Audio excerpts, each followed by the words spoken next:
international de Vincent Hervouette. Bonjour Vincent. C'est maintenant, bonjour. On ne le croirait pas, mais une féroce campagne électorale se déroule en ce moment à Paris. Oui, à Paris, la campagne électorale ivoirienne. Alors devine qui vient déjeuner. Allez.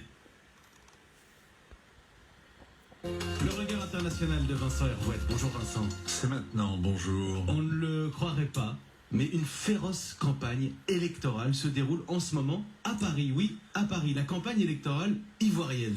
Alors devine qui vient déjeuner à l'Élysée. Le président ivoirien Alassane Ouattara, son entourage se félicite, mais l'Élysée ne confirme pas le rendez-vous. Il ne figure pas sur l'agenda officiel, il n'y aura pas de photo. C'est dire l'embarras de Paris. La France redoute d'être de nouveau entraînée dans une crise ivoirienne. On peut toujours répéter la France-Afrique c'est terminé, sauf que l'armée française est à Port-Bouët, la logistique de Barkhane transite par le port d'Abidjan, la Côte d'Ivoire est aussi la capitale économique de toute la zone, et l'intérêt de la France, c'est donc la stabilité. Or, justement, la dernière présidentielle, il y a 10 ans, s'est terminée avec 2 vainqueurs. Il a fallu que les marsouins mettent fin au bain de sang. L'avant-dernière fois, il y a 20 ans, le pays s'est brisé en deux. À la clé, toute une spirale de règlement de compte.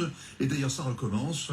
Il y a eu au moins une vingtaine de morts en août. Cette semaine, à Beyrouth et à Bagdad, Emmanuel Macron a pris des risques politiques évidents, des risques diplomatiques, mais le plus grave des risques, c'est celui qu'il court aujourd'hui dans sa salle à manger. Le président Alassane Ouattara est candidat à un 3e mandat, et si l'Élysée l'accueille, c'est que la France le laisse faire? C'est un homme obstiné, ivoirien, sinon son objectif. Il avait promis de ne pas s'accrocher au pouvoir. Emmanuel Macron l'avait chaudement applaudi, mais le dauphin désigné, le Premier ministre, est mort cet été, son cœur a lâché.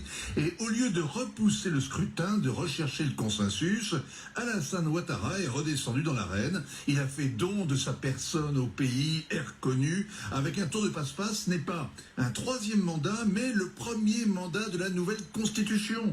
Le cardinal archevêque d'Abidjan l'a appelé cette semaine à la raison au nom du respect du droit.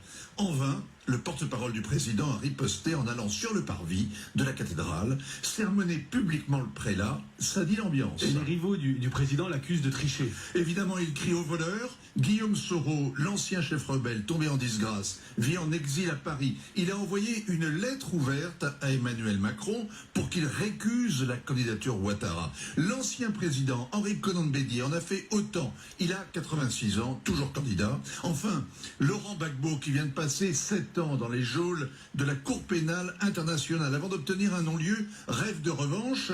Et avec Alassane Ouattara, ils sont donc 4. Ils se détestent, ils se connaissent par cœur, ils se détestent par cœur, s'accusent les uns et les autres d'être illégitimes, et ils sont prêts à mener le pays en enfer.